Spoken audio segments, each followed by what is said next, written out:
இன்னைக்கான எபிசோட்ல நாம எதை பத்தி பார்க்க போறோம்னா, சார் இந்த MT5 யூஸ் பண்றது எப்படி, இந்த MT5ல ஒரு பை ஆர்டர் எடுக்கிறது எப்படி, செல் ஆர்டர் எடுக்கிறது எப்படி, இல்ல ஓவரால் அந்த MT5 யூஸ் பண்றது எப்படி, அதுக்காகவே ஒரு 2-3 எபிசோடு ஆனாலும் பரவாயில்ல, ட்ரேட் எப்படி பண்ணணும் அப்படிங்கிற ஒரு விஷயம் உங்களுக்கு தெரிஞ்சாதான் நாம இந்த மார்க்கெட்ல சஸ்டைனா ஒரு ப்ராஃபிட்டபிளா இருக்க முடியும். அந்த ஒரு காரணத்துக்காக தான் இந்த MT5க்கான ஃபுல் எக்ஸ்பிளனேஷன் ஒரு 3 எபிசோடா நம்ம போட போறோம். ஃபர்ஸ்ட் வந்து நாம ட்ரேட ஸ்டார்ட் பண்றதுக்கு என்னென்ன விஷயங்கள்லாம் நமக்கு தேவை அப்படிங்கறத how to start trading அப்படிங்கிற மாதிரி ஒரு வீடியோ நம்ம சேனல்ல போட்டிருந்தோம். பார்க்காதவங்க அந்த வீடியோ பார்த்துட்டு வாங்க. அப்பதான் நாம இந்த வீடியோல சொல்ல போற விஷயங்கள் எல்லாமே உங்களுக்கு கண்டினியூவா புரியும். அது மட்டும் இல்லாம நீங்க ட்ரேட ஸ்டார்ட் பண்றதுக்கு என்னென்ன ஆப்புகள்லாம் உங்களுக்கு தேவை, அதை எப்படி நாம போன்ல இன்ஸ்டால் பண்ணி வைக்கணும் அப்படிங்கிற ஒரு விஷயத்தையும் நீங்க தெரிஞ்சுக்கலாம். இப்போ ஃபர்ஸ்ட் வந்து நாம நம்மளோட மொபைல் போன்ல MT5 எடுத்துக்கலாம். உங்களோட புரோக்கருக்கான அந்த அக்கௌண்ட் நம்பரை நீங்க ஆட் பண்ணி வச்சதுக்கு பிறகு கோட்ஸ் அப்படிங்கிற மாதிரி ஃபர்ஸ்ட் வரும். இப்போ எனக்கு வரக்கூடிய கோட்ஸ்ல வைஸ் லிஸ்ட்ல நான் வந்து இந்த ஒரு 4 கரன்சி பேரை ஆட் பண்ணி வச்சிருக்கேன். ஃபார் எக்ஸாம்பிளுக்கு euro USD, XAU USD, US30 and NAS 100. ஏன்னா நான் இந்த 4 மார்க்கெட்ல ட்ரேட் பண்ற காரணத்தினால எனக்கு தேவையான விஷயங்களை நான் வந்து ஆட் பண்ணி வச்சிருக்கேன். இப்போ ஃபார் எக்ஸாம்பிளுக்கு உங்களுக்கு JPP USD வந்து ஆட் பண்ணணும் அப்படின்னு நீங்க நினைச்சீங்கன்னா மேல ரைட் சைடுல இருக்கக்கூடிய அந்த பிளஸ் சிம்பிளை தொட்டதுக்கு பிறகு GBP USD, Great Britain pound USD அதை தொட்டோம்னா ரைட் சைடுல பிளஸ் சிம்பிள் இருக்கும். அதை தொட்ட உடனே நமக்கு வந்து ஒரு பேக் அடிச்சு பாத்தீங்கன்னா கீழே GBP USD வந்து ஆட் ஆகும். இப்போ நம்ம ஃபர்ஸ்ட் பார்க்க போற விஷயம் என்னன்னா, யூரோ USDல ஒரு பை ஆர்டரை எடுக்கிறது எப்படி. அப்போ யூரோ USD தொட்டதுக்கு பிறகு சார்ட் அப்படிங்கிற மாதிரி நம்ம தொட்டுருவோம். அந்த சார்ட்ல நம்ம என்னென்ன விஷயங்கள்லாம் இந்த ஸ்கிரீன்ல நாம தெரிஞ்சுக்க வேண்டிய விஷயங்கள். ஃபர்ஸ்ட் இருக்கக்கூடிய விஷயம் என்ன அப்படின்னு பாத்தீங்கன்னா, மேல ஒரு இன்ஃபினிட்டிவ் சிம்பிள் போட்டு அந்த சிம்பிள் வந்து வெட்டியிருக்காங்க.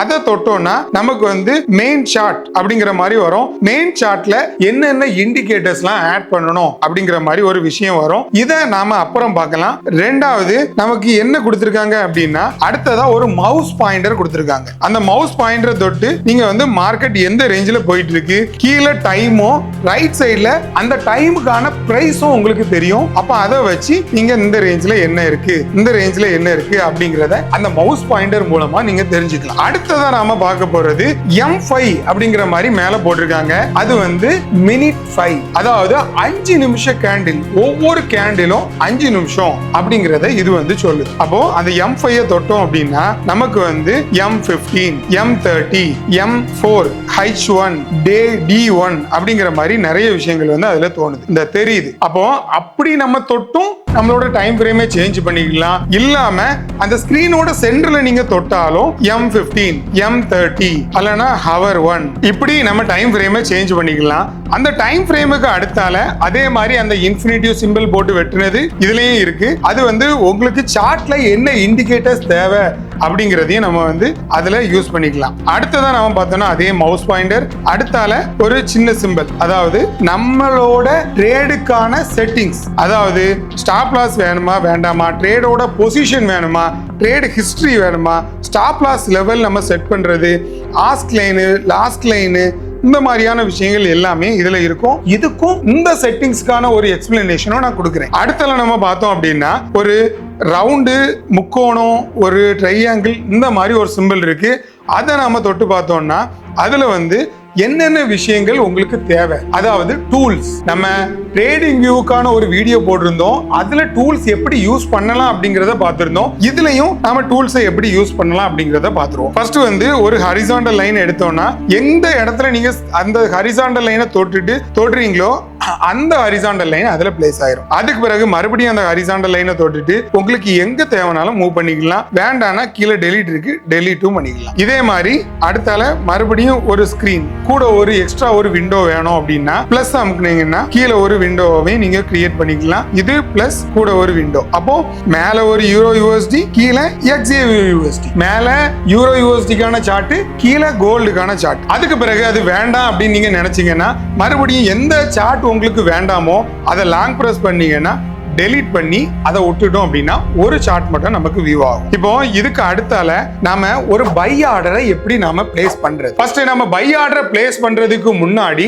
ஒரு சில கன்ஃபர்மேஷன்களை நீங்க தெரிஞ்சுக்கணும். அதுக்கு பிறகு நம்ம பை தான் எடுக்க போறோம் அப்படிங்கிற ஒரு கன்ஃபர்மேஷன் உங்களுக்கு வந்ததுக்கு பிறகு ரைட் சைடுல மேல ஒரு ப்ளூ அண்ட் ரெட் கலர்ல ஒரு சிம்பிள் இருக்கும். அதை தொட்டிங்கன்னா இந்த பை அண்ட் செல் வந்து மேலையும் கீழையும் வரும். அதுல தான் நம்ம வந்து பை ஆர்டரை பிளேஸ் பண்ண போறோம். அப்போ அதுல பை அப்படிங்கிற மாதிரி ஒரு ஆப்ஷன் நமக்கு வந்து காட்டு. அப்போ பை ஆர்டர் நாம எடுக்க போறோம்னா ஜஸ்ட் சிம்பிளான ஒரு விஷயம் தான். அந்த பைய தொட்டா மட்டும் போதும், ஆர்டர் வந்து மேல இருக்கக்கூடிய அந்த ஆஸ்க் லைன்ல நம்மளோட ஆர்டர் வந்து பிளேஸ் ஆகும். இந்த ஆர்டர் பிளேஸ் ஆனதுக்கு பிறகு அந்த பை ஆர்டரை நாம தொட்டோம் அப்படின்னா கீழே வந்துரும் எஸ்எல் ஸ்டாப் லாஸ் வந்து ஒரு 40 பாயிண்ட்லயும் டேக் ப்ராஃபிட் ஒரு 120 பாயிண்ட்லயும் நம்ம செட் பண்ணிக்கலாம். 1:3 ரேஷியோ இந்த மாதிரி செட் பண்ணிட்டு அது பக்கத்துல இருக்கக்கூடிய ப்ளூ கலர் அம்புக்குறியை தொட்டு மாடிஃபை கொடுத்தீங்கன்னா போதும், நம்மளுக்கான ஆர்டர்கள் எந்த இடத்துல ப்ராஃபிட்டுக்கான டேக் ப்ராஃபிட்டை வச்சிருக்கிறோமோ அதுவும்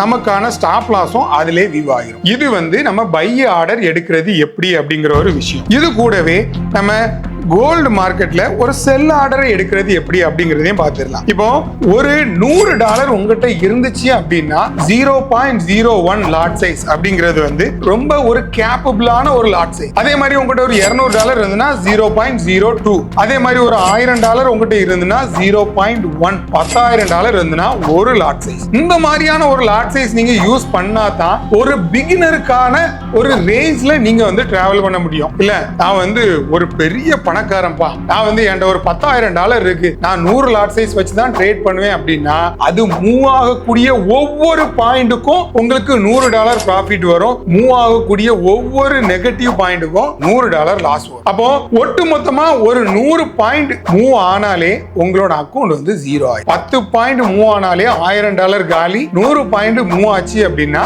$10,000 காலி. அப்போ நமக்கான சேஃபஸ்ட் வே எதுவோ அந்த வேல தான் டிராவல் பண்ணணும். மறக்காம ஸ்டாப் லாஸ் வைக்காம யாரும் ட்ரேட் பண்ணாதீங்க. ரெண்டாவது, ஒரு செல் ஆர்டர் எடுக்கிறது எப்படி அப்படிங்கறத பாத்துடலாம். இப்போ XAV/USD ல ஒரு நியூஸ் இருக்கிறதுனால மார்க்கெட் வந்து ஹெவியா கீழே வந்துட்டு இருக்கு. இந்த நியூஸ் பாக்குறது எப்படி அப்படிங்கிறதுக்காகவே ஒரு எபிசோட் போட்டிருக்கிறோம். அந்த எபிசோட பாருங்க, பார்த்துட்டு அதுக்கு பிறகு இதை கண்டினியூ பண்ணுங்க. இல்ல இந்த வீடியோ பார்த்து முடிச்சிட்டு கூட நியூஸை எப்படி பார்க்கணும் அப்படிங்கிற ஒரு விஷயத்தை தெரிஞ்சுக்கோங்க. இப்போ மார்க்கெட் வந்து ஹெவியா கீழே இறங்கிட்டு இருக்கு. நமக்கும் ஒரு செல் ஆர்டரை வந்து நம்ம பிளேஸ் பண்ணிடலாம். செல் ஆர்டரை பிளேஸ் பண்ணியாச்சு. மறுபடியும் அந்த செல்லுங்கிறத தொட்டுட்டு எஸ்எல்ல தொட்டோம்னா மார்க்கெட் வந்து மேல ஸ்டாப் லாஸ் வந்து ஒரு 1000 பாயிண்ட்ல ஒரு ஸ்டாப் லாஸ் நம்ம செட் பண்ணிட்டு மறுபடியும் கீழே நம்மளோட டேக் ப்ராஃபிட்டை ஒரு 2000 பாயிண்ட்ல செட் பண்ணிடலாம். செட் பண்ணிட்டு அதே ப்ளூ கலர் அம்புகுறியை தொட்டு மாடிஃபை கொடுத்தீங்கன்னா உங்களுக்கான செல் ஆர்டருக்கான ஸ்டாப் லாஸும் நம்ம செட் பண்ணியாச்சு. அதே மாதிரி டேக் ப்ராஃபிட்டும் நம்ம செட். இப்படிதான் நம்ம இந்த மார்க்கெட்ல ஒரு பை ஆர்டரை எடுத்து அதுல stop loss and take profit set பண்றது எப்படி, செல் ஆர்டர் எடுத்து அதுல ஒரு take profit and stop loss set பண்றது எப்படி அப்படிங்கறத பார்த்தோம். இப்போ நம்ம அடுத்ததா எதை பத்தி பார்க்க போறோம் அப்படின்னா செல் லிமிட்னா என்ன, செல் லிமிட் செட் பண்றது எப்படி, பை லிமிட்னா என்ன, பை லிமிட் செட் பண்றது எப்படி. நமக்கு ஒரு மார்க்கெட்ல பை ஆர்டர் எவ்வளவு முக்கியமோ அதே மாதிரி இந்த செல் லிமிட் அண்ட் பை லிமிட் வந்து ரொம்ப ரொம்ப முக்கியம். இதுக்கு ஒரு எக்ஸாம்பிள் ஆட்டு நாம வந்து எதை எடுக்க போறோம் அப்படின்னா US30 அப்படிங்கறத எடுத்துக்கலாம். இப்போ மார்க்கெட் வந்து ஹெவியா மேல இருந்து கீழே இறங்கி வந்துட்டு இருக்கு. அப்போ மார்க்கெட் வந்து ஒரு குறிப்பிட்ட ரேஞ்சுக்கு பிறகு, அதாவது இந்த ரேஞ்சுக்கு பிறகு மார்க்கெட் இதை தாண்டி கீழே போகாது சார், மார்க்கெட் வந்து மேல தான் போகும், நான் 100% அடிச்சு சொல்றேன் அப்படிங்கிற ஒரு கன்ஃபர்மேஷன் உங்களுக்கு இருந்து அப்படின்னா நீங்க மார்க்கெட் இந்த இடத்துல இருக்கும்போது இந்த இடத்துல உங்களுக்கான பை லிமிட்டை செட் பண்ணலாம். எப்படிங்கிறத சார்ட்ல பார்த்துருவோம். இப்போ பை லிமிட்டை எப்படி நாம செட் பண்ணணும் அப்படின்னா ரைட் சைடுல மேல ஒரு கிளாக் மாதிரி ஒரு சிம்பிள் இருக்கும். அந்த கிளாக் சிம்பிளை தொட்டிங்க அப்படின்னா